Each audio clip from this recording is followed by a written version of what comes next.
after the meeting tonight, you'll have more, you'll have a better idea. And then we can be more open with conversation in terms of needed programming in the community, or ways we can contribute. So thank you on behalf of our staff here. Thank you for attending. And my name's Miranda Cooper. I serve as the County Extension Director as well as the HHS educator. We can go ahead and introduce everybody else in our office that is on. Go ahead and introduce yourself. You can chime in. Well, I will go ahead and go because on my screen, I'm right next to you, Miranda, but I'm Brian Howe. I'm the 4-H Youth Development Extension Educator. And I'll pass it to Austin. Eric, I'm muted first, but since Brian passed it to me, I'll go ahead and go. I'm Austin Pearson. I'm the Ag and Natural Resources Educator with Extension, going on my 6th year with Extension here, and also serve as a part-time climatologist with the Midwestern Regional Climate Center. So thank you all for coming tonight. I'll go ahead and pass it to Eric. Yeah, I'm Eric Hillis. I'm the Community Wellness Coordinator, or CWC for short, over Tipton, Howard, and Clinton counties. All right, awesome. So we are very fortunate that we have a guest with us tonight, Keegan Schmicker. And Keegan has been engaged in economic and community development in Tipton County for nearly 5 years. He has led a variety of projects, including establishing a riverfront district, establishing a downtown revitalization plan, procuring grant funding for the city of Tipton, splash pad, and helping to restart the local trails initiative and many other things. Keegan is currently serving as the executive director of the Tipton County Chamber of Commerce and has been serving in this capacity since September of 2020. The Tipton County Chamber of Commerce is undergoing significant transformation and has hosted several leadership development programs, was successful in getting Tipton named a top 10 community in a nationwide T-Mobile grant, has partnered with Westfield and Zionsville Chambers to host the first Hoosier Chocolate Fest, and is working on other high impact economic development projects. So, and Austin and I were actually in the first cohort for Keegan and the Chamber's leadership, professional development leadership academy. And so we can personally say that it was something really great for different people in the community to come together and get to experience that. And it was greatly appreciated. I'm going to take this opportunity just to say that I'm not an expert in volunteerism or stewardship. And I recognize that it might sound as though I'm preaching to what is already a good collective of people who are already expressing their volunteer efforts into the community. But I just want to take a moment today to talk about volunteerism, some of the positive impacts of it, and then some maybe concerns, I would say concerns for our community as we talk about maybe the demographics that are most likely to volunteer in a community and what that means and what that looks like for Tipton County. So on the next slide, we look at the statistic from the Bureau of Labor Statistics that identifies that most people, or most majority of volunteers, are aged 35 to 54. I found this surprising, to be honest. I thought the cohort between 35 and 54 are probably too busy raising children and sports activities, but then I'm taking a step back and reflecting on my own board of directors, and then also reflecting on the various school activities that and programs, organizations that exist. And I'm sure Purdue Extension is no different, that there are a lot of those individuals between that age range of 35 and 54. So that was a good statistic to know. And there's, of course, we need balance on those boards, and that's important too, because people in the different age brackets have a different degree of availability too. And so I think that's important too, as you look at some of your boards and trying to recruit or even volunteers for those opportunities, to make sure that we're diversifying that age range, so that to make sure that we've got the available work availability that we need. So on the next one, I wanted to start the discussion of some of the good things that volunteering can provide. And just a quick glimpse is there are actually statistics that show volunteering is actually good for the body, the mind, and your career. Who would know? So the next one, we talk a little bit more about that. It actually increases your heart health, which is the statistic it gave was 40% decrease in blood pressure, actually life expectancy. And this is important for those who are maybe the senior population who are volunteering, that if a senior was volunteering on a consistent basis compared to an equivalent of their age and health, that they were actually living longer. And of course, the reason was given because of volunteerism, which does sort of make sense, because as a volunteering, there's a lot of positive, even mental impacts of that. You're feeling good, being part of a collective, a community, and increasing your friendship and exposure in social situations. And so with that comes the mental aspect of it. It helps to reduce depression and anxiety. And a lot of this is like giving back nature, being part of that collective, friends and family in your community. So there's obvious benefits there. And then the most surprising to me was the impact it has potentially on a resume. I think for some of the young professionals who are with us here today, or even those who are potentially looking at other opportunities for their career, 60% of hiring managers saw volunteering as a valuable asset. I guess personally, it would show an individual's willingness to contribute beyond the organization. As we know, this idea, or maybe the focus on corporate responsibility, has become a big topic of conversation, at least in the last 20 years. So I think as people are more willing to contribute back to their own communities, I think corporate America, or even just companies in general, have seen as more valuable. And I think an example of that was actually my wife, who did, it was sort of a teaching opportunity with a software that she helped implement over at Red Gold in Elwood. And the vendor actually wanted to thank her. And to do that, they asked her what local charity she wanted to donate some money on their behalf to. And it was an opportunity for them to respect her time by contributing to something that she was passionate about.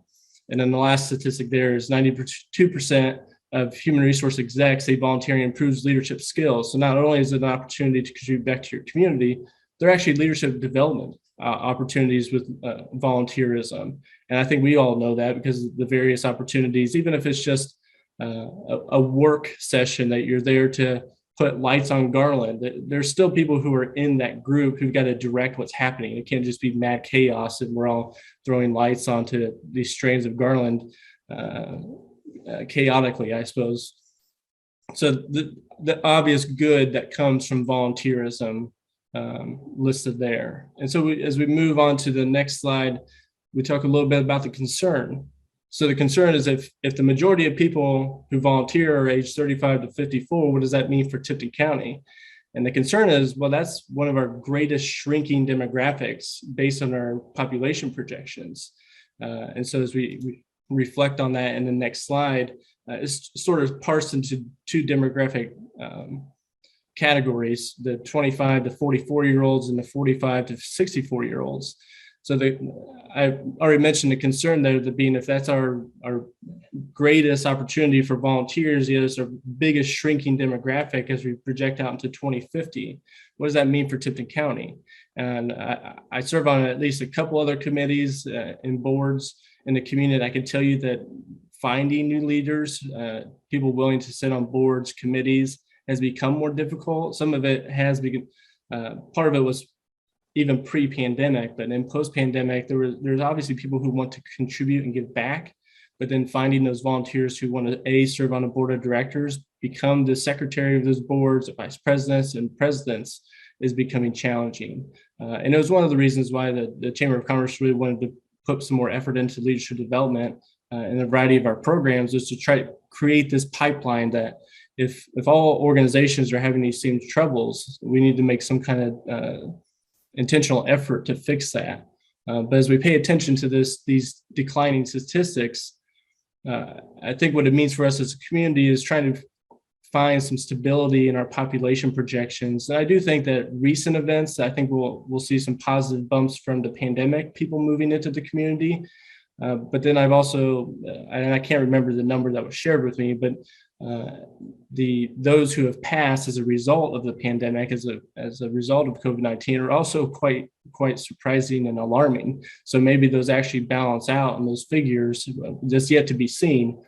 But as we look at our community, and especially the economic development, community development strategies for the community, the strategies that has been proven time and time again is the communities that reinvest in themselves to make themselves a great place to live are actually the ones that achieve that stability, that achieve the growth in population that is necessary to be successful. So I think some of the statistics, population statistics that I think Tipton County should try to achieve is really getting back to what population was like back in 2000, which I think was the most recent peak that we had in our community. And I believe the county at that time was roughly 17,000 people, which would be about 2,000 more people in our community than are here today. These people are gone today, but I wasn't here in 2000, so I can't speak on whether or not we can feel the impact of them missing. But certainly if we can get back to a population that is more representative of that, we provide more stability and more access to these leaders to serve on committees. So then as we move into the presentation to the opportunity, and this was really an opportunity that was born out of this leadership program that Miranda spoke to, was we had opportunities in this program to talk about some of the deficiencies in our community or missing elements that we thought would be important to help us be more successful and the community to be more successful. And one of them that kept coming back up was, well, I didn't know these opportunities existed, or I didn't know this organization was even in existence. And you can navigate to the next slide. But as a result of this, we collected a committee of individuals from a leadership program to start building what we're now calling, I don't think this is an official name because it's not quite what they say is sexy, and it's not it doesn't roll off the tongue, but community engagement resource, which is meant to be this database for our community that has two purposes. A nonprofit can utilize a form that's been created so that they can submit projects. And then on the community side, it actually serves as a database. So as me as an individual says, my family would like to contribute back to the community. We have interest in animals, downtown, and agriculture. We can actually filter this database based on those attributes and then find volunteer opportunities that we would like to contribute to. And so this database, and now that I'm thinking about it, I could have provided you a snapshot of what that looked like because that would be helpful. But that's in our next sneak peek, apparently. But the database then provides you with those opportunities. It tells you what volunteer hours are required, or how many they expect are required to complete the task, what type of skill sets you might need to complete the task, where the opportunity takes place, when. So if it's something that's weather contingent, that you would know that, yeah, I can't start this during the winter, but if I wait till spring when everything thaws out, then we could take advantage and complete this volunteer opportunity. So on the next slide, we talk a little bit about timeline and the progress of this project that we're trying to launch this year. So last year we finished building that form, which is again for the nonprofits to submit their projects. We're getting ready to distribute that form now that we've gone through some testing and vetted it through the committee, publishing this to the nonprofits in the community to get an early look at what it looks like. If there's any questions, it's sort of our second phase of beta testing. And then sometime in March, we'll actually host a training for those nonprofits that if they wanted to submit a project, they understand how to from A to Z. Then in May, we're actually host a training for a community. This will likely be a virtual opportunity similar to this that we'll host. So all interested parties could contribute. We're not necessarily going to funnel everybody into the foundation or a larger auditorium. That way it's shareable. People can reference it after the event.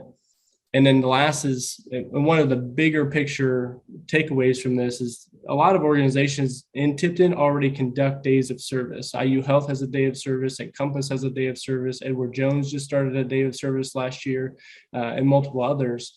And so with this in mind, if we can create this database, because previously IU Health would reach out to the chamber and ask, well, what opportunities exist? And then Compass would reach out and ask what opportunities exist. And quite frankly, we were we knew a few of them that existed, but never knew all of them. So we think that this will be a great opportunity to actually coordinate a day of service in the community, that we can coordinate these employers to then execute a lot of these projects, because a lot of these projects we don't estimate will take a lot of time. But and especially if you had 40 people, if you had, well, probably more than that, but if you had 15 or 20 from IU Health and another 15 from Encompass, and all the individuals from Edward Jones and other employers in the community, I really think we can make a massive impact on this community by executing these local nonprofit projects.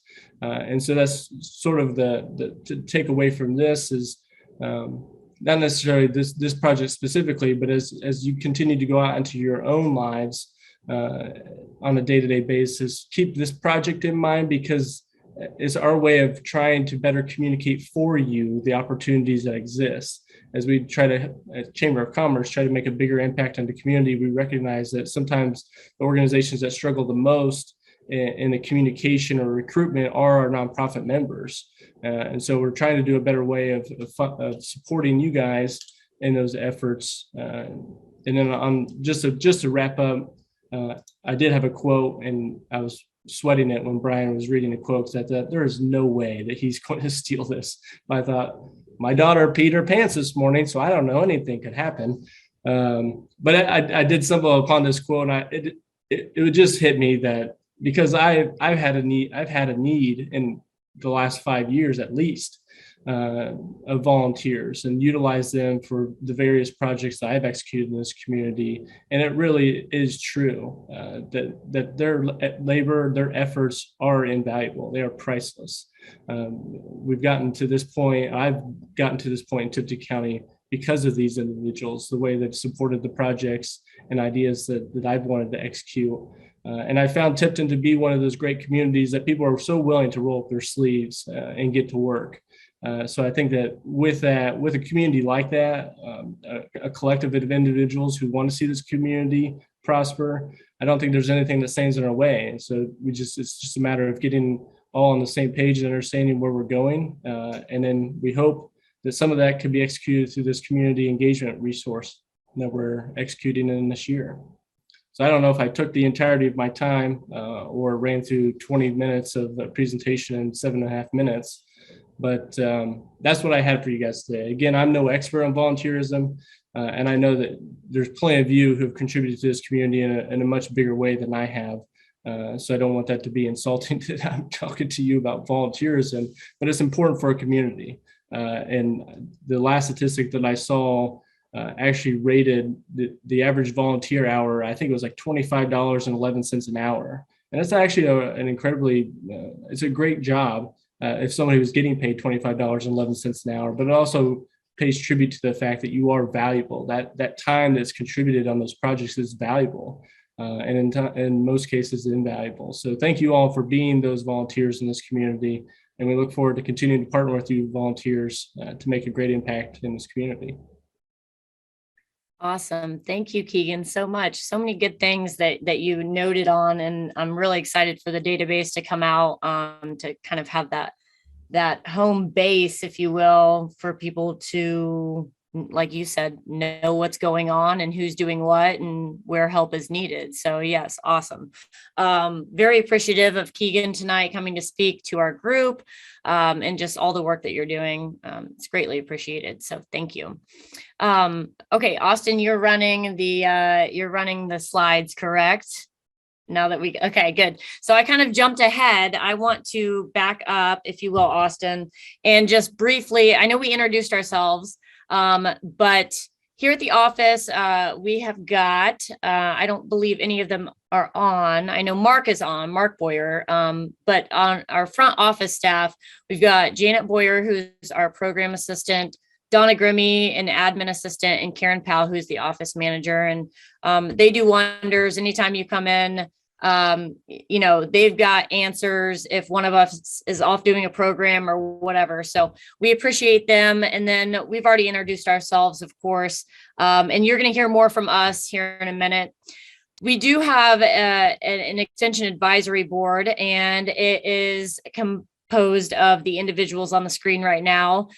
Great community leaders. They are great to work with, and several have been in the office of recent to fill out notes to send out to local leaders, elected officials with the most recent Purdue Extension, the annual report, which is basically an impact statement talking about different programs, and it highlights stories statewide. So we appreciate all that they do. I know that there's been several times I've asked for them to volunteer, whether it's working the booth at the pork festival or coming in the office to fill something out. And I get a great response. So I appreciate everything they do. Our P-Carrot members, Mark Baird, Jeremy Bennett, Mark Boyer, Susan Powell, they are local advocates for Purdue Extension. So we appreciate anything that they contribute to further advance the programming, the mission, the vision of our office as well. So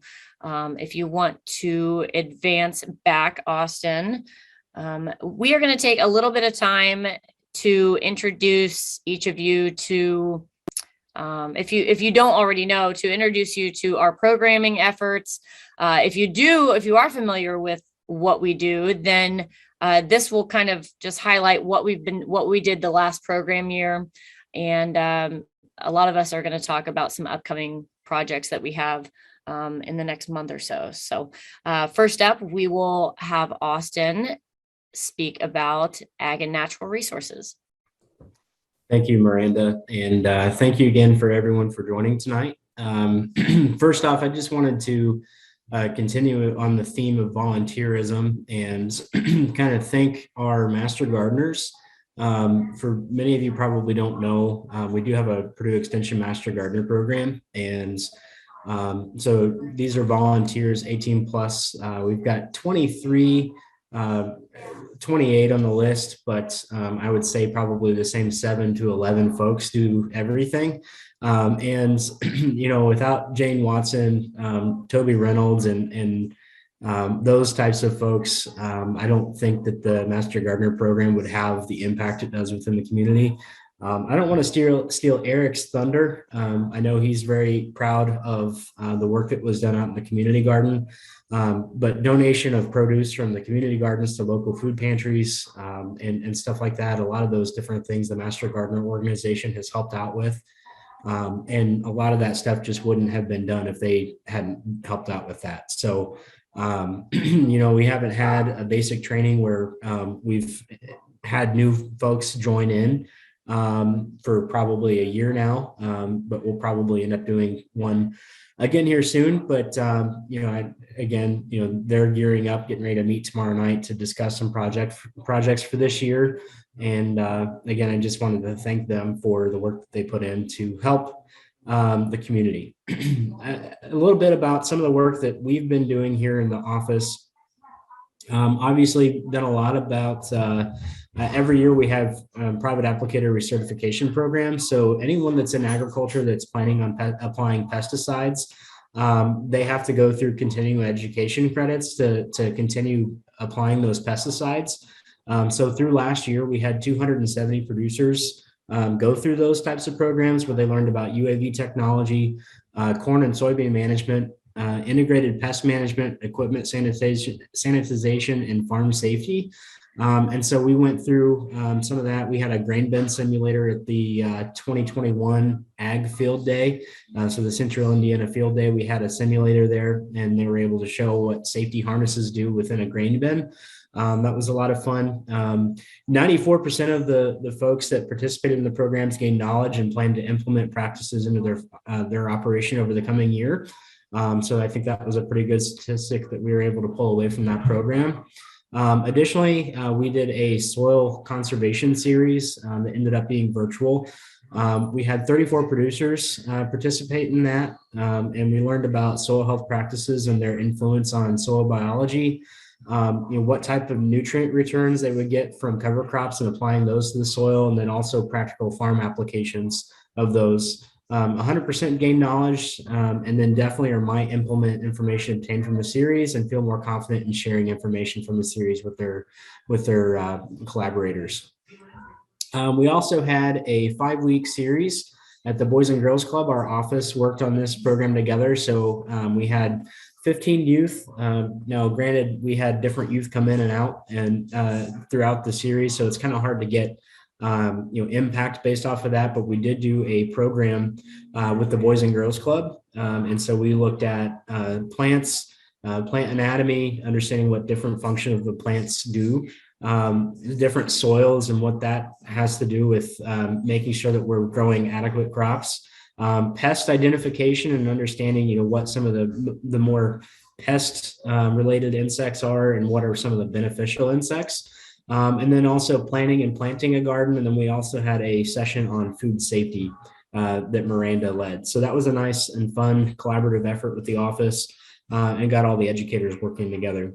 We also had 9 participants expand their knowledge to the UAV technology program. So if you don't know what UAVs are, they're drones. And so they're utilized in various industries. We started expanding a little bit further out of the agriculture sector and getting more into public safety. So the guy that's on the right is actually a Frankfurt police officer. And they were using a drone to actually go through and clear a room. So like if there was a hostage situation, they actually were using the drone to see if the guy was in the room or not, that was causing an issue. So they're actually looking at implementing that technology into their operation, and so that was kind of cool. We also had electricians participate in that program. So looking at schematics and stuff for their job sites, also looking at power lines and stuff like that. So it's not just typical ag that we did with that. I also had an opportunity to present in a weekly series, a 5-week series in Trinidad and Tobago about program evaluation and implementation. And so looking at program development, looking at logic models and coming up with evaluation and determining impact based off of those programs. So that was a lot of fun to do that. The 2021 Ag Outlook and PARP, we just recently had that here January 6th. We had 66 attend in person, and then we had 11 people virtual. So it was kind of fun. Since COVID, we've had to change our programming and go from more of a traditional in-person and fully online to splitting where we have people in person and online. And so we've been able to make the purchases infrastructurally to help with doing that. And then additionally, we finalized the digital agriculture curriculum, part of my campus position, where we were able to have that adopted at 5 schools throughout the state so far. And we've got more schools that are coming back, and we'll be participating in the training in June of this year. So hoping to get that rolled out, especially since state standards are implementing precision agriculture into their curriculum and their graduation plans. Additionally, we are in the middle of Grow Your Farm Fridays. So we are doing this. We did have an online only now. We did have an in-person site. We only had to register, and the entire state had to go virtual. We do have 2 Tipton County producers that are participating in this. And then so we're just basically looking at the building blocks for farm management, but then also pulling in agronomic issues and talking about those. And then so I'll be talking about corn and soybean sustainability, and then also pulling in soil maps and making recommendations based off of soil practices. So that's part of what we're talking about in that. And then also we've got a program that's going on out in Kempton where we are talking about farm finances. And we started that today. So we have 4 producers that are going through that. But we've got several sessions where we're encouraging them to think like a chief financial officer, understanding financial statements and making financial decisions based on data, debt management, and allocation of resources, and then looking at break-even prices from crop and cash rent premiums. So that's going on currently. And then I kind of wanted to show you where we're going. We're trying a new program here in Tipton. It's a farmer and first responder training, and it's a collaboration. We've got local firefighters that are registering for the program. but then also offering PARP credits. Whenever you say farmer and first responder and anything dealing with farm safety, they don't want to register for the program automatically, but we're offering PARP credits with that. And so we've got demonstrations that'll be here with that program. March 5th, there's gonna be PARP credits and commercial applicator credits. It should be a pretty good program. We also have the cover crop field day that's coming up on March 23rd. So we have that program. We're also going to be hosting the UAV pilot training. Keegan, you participated in that the last time we had it here, and I'm hoping that you got something out of it, but we will be doing that on March 11th and 18th here at the office. It's limited to 20 participants, and the cost is $200 for that. And so that's coming. And then we also have a DIY lawn care series that will be done virtually. I will be teaching the first session on basics of taking care of lawns. So if you want to make your neighbors jealous of your lawn, please make sure to register for this. And this will also count for advanced master gardener training. So that is what I have coming up. We like to keep things busy here in Tipton. And at some point, we're going to try to squeeze in some time to go do chicken embryology with the schools. So I'll go ahead and pass it on to, I believe, Eric. Yeah, thank you. I guess what I'd like to do first is just kind of give a little bit of a summary of what CWCs do across the state. So we work to improve nutrition and health in communities. Our target audience is limited resource individuals, but usually entire communities are able to benefit from our work. So our work is accomplished by focusing on the policies, systems, and environment in each community. So the focus on those policies, systems, environments, or PSEs, is based on the idea that it's hard to make healthy choices if healthy options aren't available. So CWCs, through our initiatives, aim to make the healthy choice the easy choice. And another way of saying it is we work with community partners to help folks eat smart and move more. So as I mentioned before, the counties I serve are Tipton, Howard, and Clinton counties. Now this past year, our state office changed how we work with our assigned counties. So for me, Tipton and Howard are active counties. And Clinton County is just kind of on a consulting basis. So an active county is simply one that I will be in person.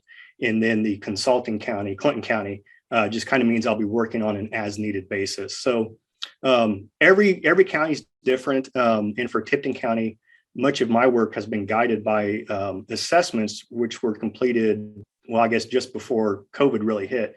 And then other work is done as needs arise. So we've got five focus areas: physical activity, nutrition, food security, food safety, and food resource management.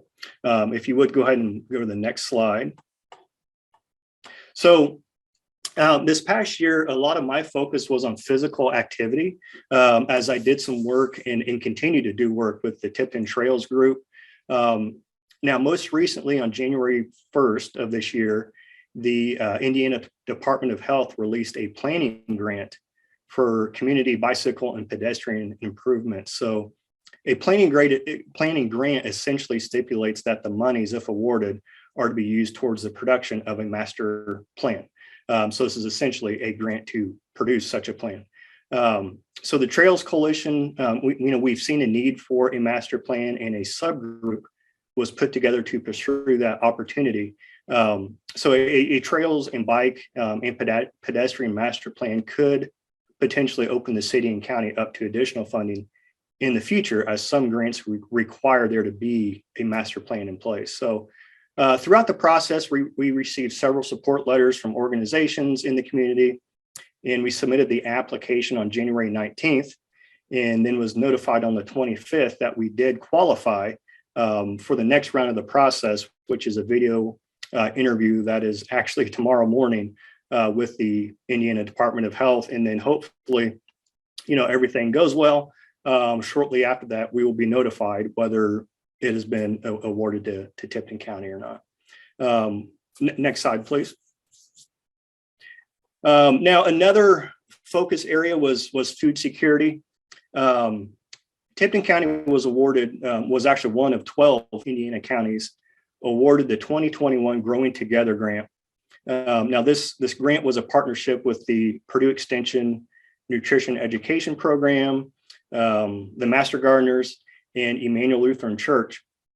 So I asked some folks from our state office for state totals, and statewide, but again, out of just those 12 counties, 14,000 pounds of produce were donated to 43 agencies. And again, this is across the state. So those 14,000 pounds really equate to 44,000 servings of fruits and vegetables. So looking at Tipton County, I think just over 1,300 pounds of fresh, locally grown produce was donated to Emmanuel Lutheran Church. So again, converting that to servings, that's right around 4,000 servings. And that was done through 172 volunteer hours from the Master Gardeners and other volunteers. And I know Austin already kind of alluded to this and put a shout out for the Master Gardeners. And I, quite frankly, I'm going to do it again. I guess here's the thing with Tipton County. I kind of ran some numbers. If you weigh the totals based off of population, our volunteers and the Master Gardeners really went above and beyond in the work that they did. Whether it was harvesting in the heat or donating the produce, a lot of effort was really put forth. So again, just a special shout out to all of them. And I followed up with Emmanuel Lutheran, and some of the things they reported were that recipients, really were appreciative of the produce. I mean, they loved the tomatoes. They appreciated the produce boxes, and those included some educational materials as well, which they really liked. So with that, it was recently announced that the grant, that Growing Together grant, is going to be offered again this year. So that's something that I am currently looking into. Let's see. And then the last thing I'll report on is just I was contacted by the teacher of the Family and Consumer Sciences class from Tipton High School. So she asked how I might be able to help with the field trip to Needlers. So after an initial meeting, we decided that the students would be tasked with preparing a nutritious meal on a budget. So before going into the store, I gave the students some things to think about, like why certain foods are in certain locations, name brand versus generic, and other items like that. So the students were divided into groups. They went through the store purchasing the ingredients, and then I kind of walked through talking to them as well. Excuse me. And it was really kind of neat, kind of interesting to see that in many of the cases, after considering the budget that they had, a lot of times what they had planned, they had to change those meals, those ingredients, had to make substitutions and things like that. So in total, excuse me, in total, 14 students were present on that field trip. And then back at school, they were given a worksheet, which I had produced, that kind of focused on nutrition and then stretching their food dollars. So that's, I think, about my time. But one thing I wanted to mention was just, and I don't think the educators in the office, knew I was going to say this, but this past year, I lost my dad passed away in June. And I just want to give a shout out to Austin, Miranda, Brian, and Donna, Karen, and Janet, and just how supportive they were. So I'll be the first to tell you that if you guys had any wonder, you've got great folks in this office, and just want to give a special shout out to those guys. Thank you.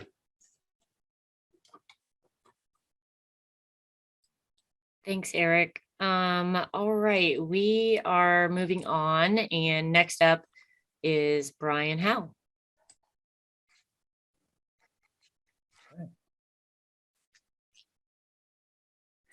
All right, so I came up with a few of our highlights of the things that we did in 2021.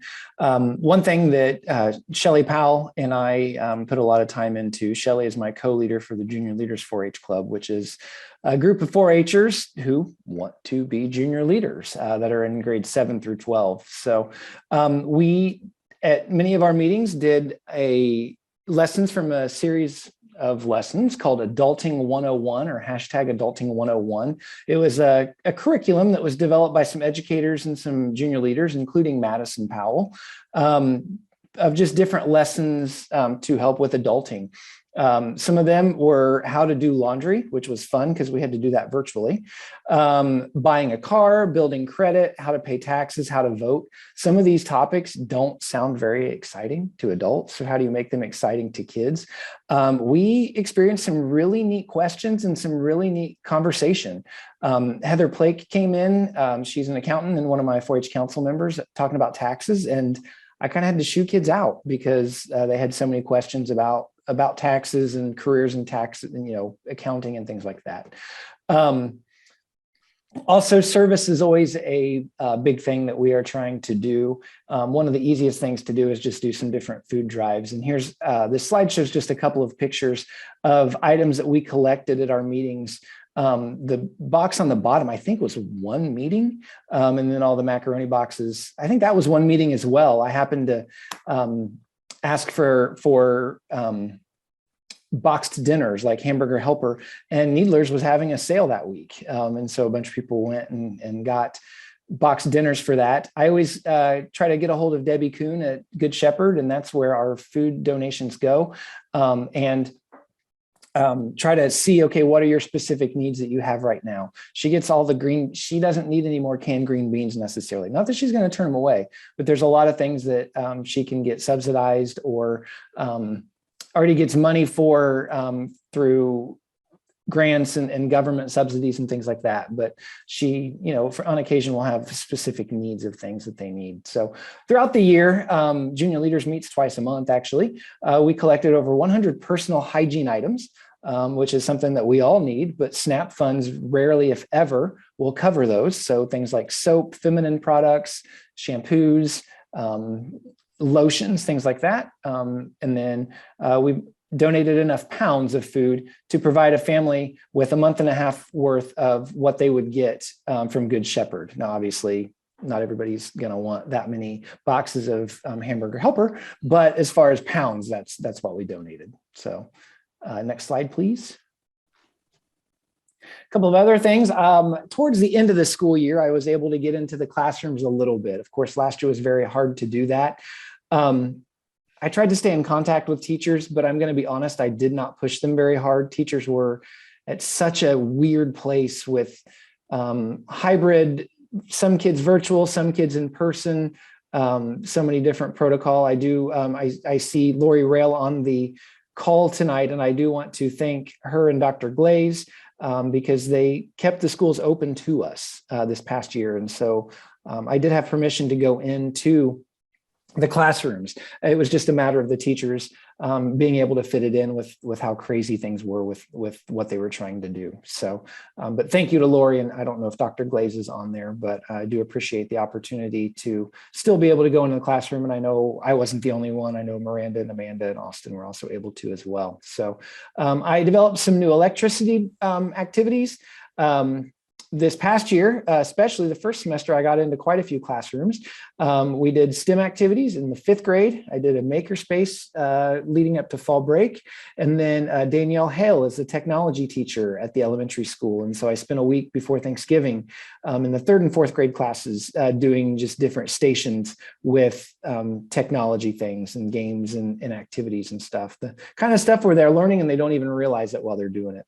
And then also earlier this year, a year ago, in December of 2020, I was certified in Real Colors Personality Assessment and leading that program. And so I worked with Stacy Hartley and Jessica Mars at Tipton High School, who are the vocational ag teachers. And I did a Real Colors Personality Assessment or instrument with their Fundamentals of Ag classes. So mostly freshmen, but some sophomores and juniors that were kind of getting involved or checking out the ag programs. And so that was a lot of fun to do that as well, as these high schoolers are realizing, oh, that's why this person is like this, or this is what it's like to work with that different personality. So next slide, please. One cool thing, we've been working on some more community partnerships, and there's been a lot of really cool things that have happened in this community in the last year or two.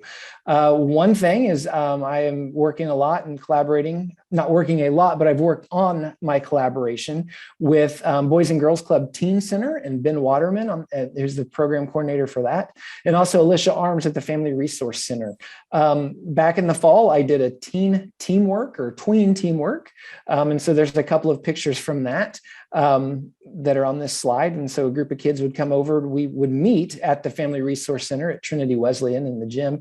It was recreation based, but also would try to do some activities that they were able to learn a little bit about leadership. That was a lot of fun. I did an impact on that. I have not been able to summarize the impact yet, but and put that into a finalized impact statement. But the kids that did the assessment on that did feel like they felt safe in a 4-H program, that their voices were heard, and that they were able to try new things, and even that they were able to fail in a safe environment and learn from those failures. Or that's basically our experiential learning model. In the future, I am working on trying to do a healthy living or a cooking program with either the Boys and Girls Club or the Teen Center or the Family Resource Center. However, we're going to work that out. I have a couple of options. And so Ben's wife just had a baby, so she's kind of out for a little bit, which is awesome for them.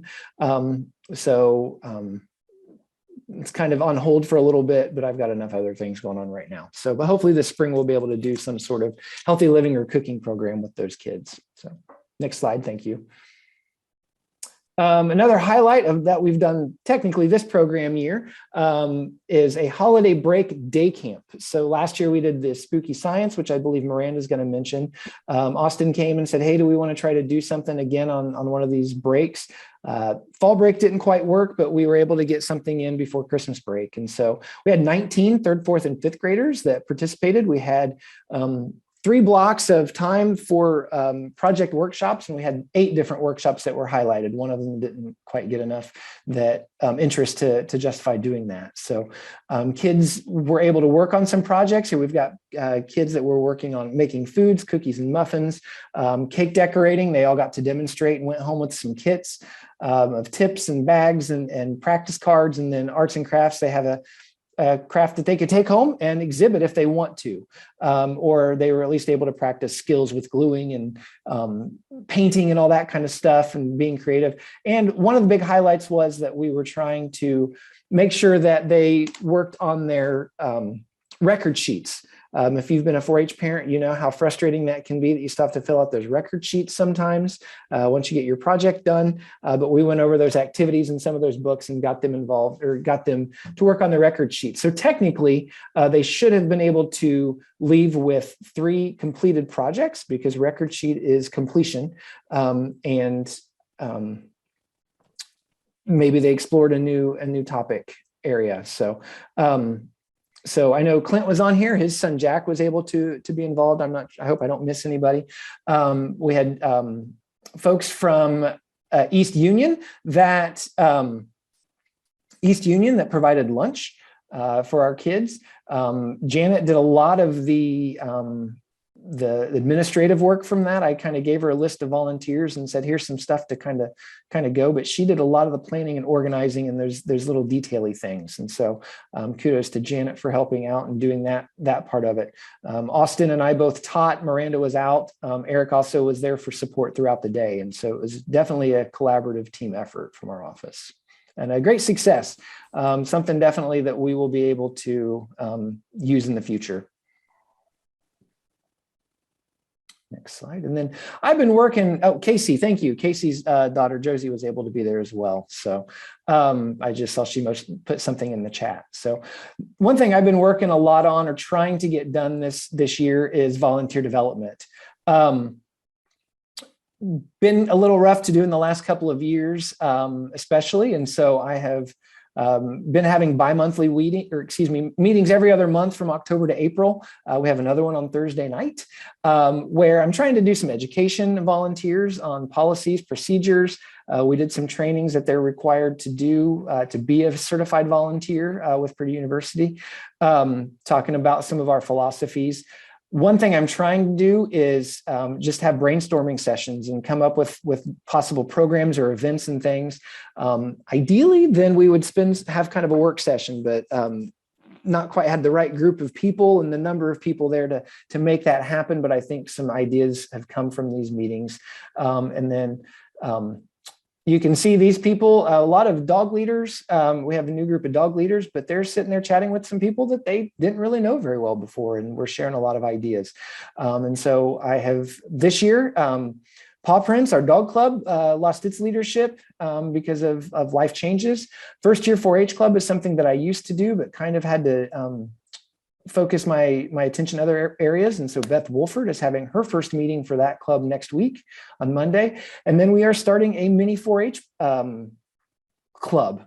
We haven't had that for quite a while. So Alexis Bell, or Lexi Plass, is commuting back and forth from St. Louis as her husband's finishing up school, but she's making that work with mini 4-Hers. And so our first meeting with that will be a joint meeting with junior leaders in March. So those are just some of the new club leaders that we have going and reinstating.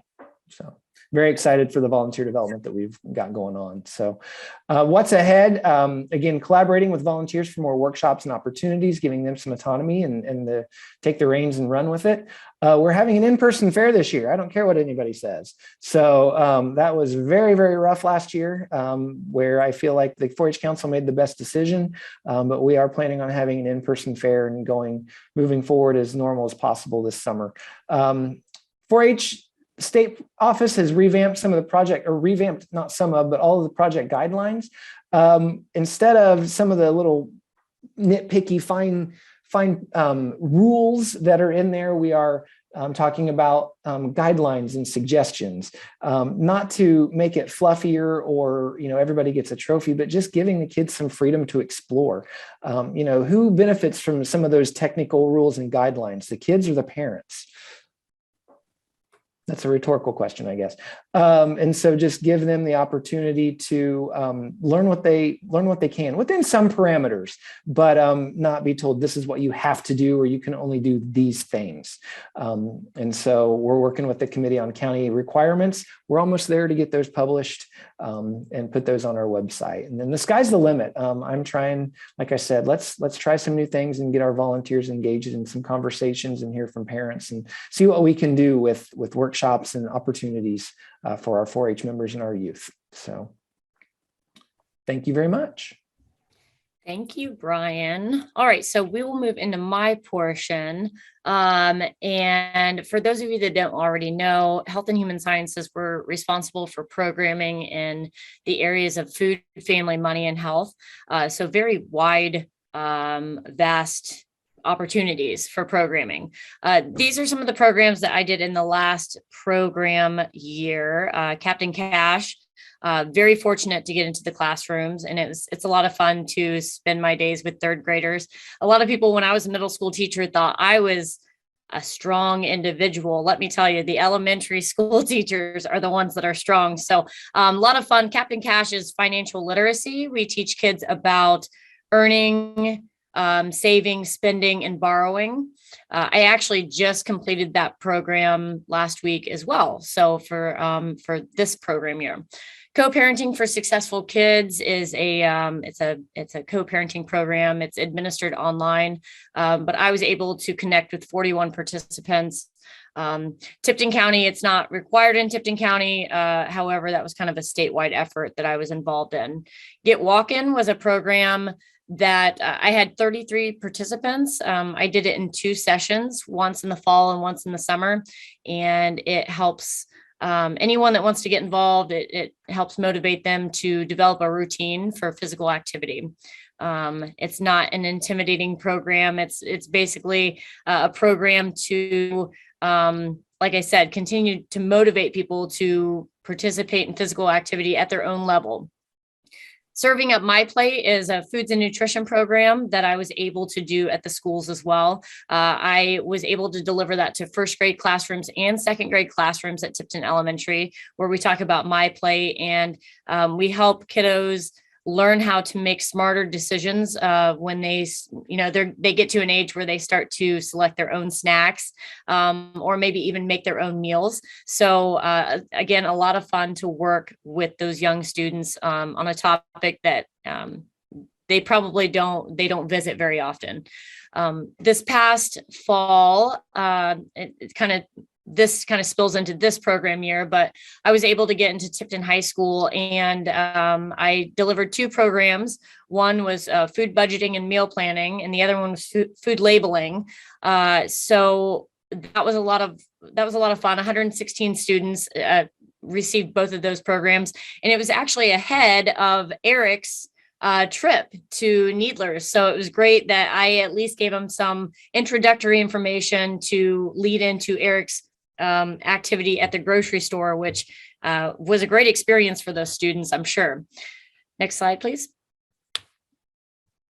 So I have started really utilizing partnerships in my programming. So I'm a former athlete, I'm a former coach, so I'm all about teamwork. And so I partner with people within the extension. Obviously, our office, there's a ton that we do together. Spooky Science Day, day camp. I was on leave during the holiday day camp, but the Boys and Girls Club horticulture series, Brian and I, and the picture kind of cuts it off. It looks like food, fur, and 4-H. It's food, fun, and 4-H.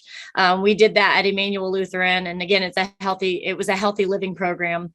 And then I went along with Amanda Baird to do Earth Day at Tri-Central Schools. That's a picture of me in my bee suit, kind of teaching about the whole lesson was on pollinators and kind of how important they are. And so that was a lot of fun. I connect and I collaborate with Area 8 educators, and we publish a lot of healthy living newsletters. We developed a program called At Home Heroes, and that was born out of the pandemic and kiddos being home alone, oftentimes whenever their parents had to go back to work. So that was a success for our area educators to develop that. Beating the Winter Blues. It was a series of things we released over winter break. Dining with Diabetes. I got to co-teach that in Carroll County. Diabetes 101 and 102 was a program that I collaborated with 2 of my colleagues. They were just 2 one-hour sessions that talked not just about the facts of the disease, but also ways to maintain your health and improve your health. And then we have a couple newsletters. One is called Extension Does, and it's a newsletter with fun family activities. And then SIM is something that I was part of developing. It's a newsletter. It's called Similar Ingredients, Multiple Meals. So I have just a screenshot there of the first 2 pages of the last one I did before I went on leave. Basically, we talk about recipes, and we help families who read this understand that, you don't have to go to the grocery store and spend a ton of money, and you don't have to go to the grocery store every single day. So we kind of give tips and tricks about what's in season and maybe some different recipes that they can try. Statewide, I was selected to be a part of planning the HHS update for Area 8. So I got to offer input for needs on that. Women in Ag team, we are always working on different projects. We have the conference coming up, Women in Ag Conference. They're trying to determine whether to do it virtual or not. So we'll kind of see on that. And then I'm a part of a team that is developing a farmers market certification program. And so we're looking to roll that out prior to this year's farmers market season as well. So we can go to the next slide.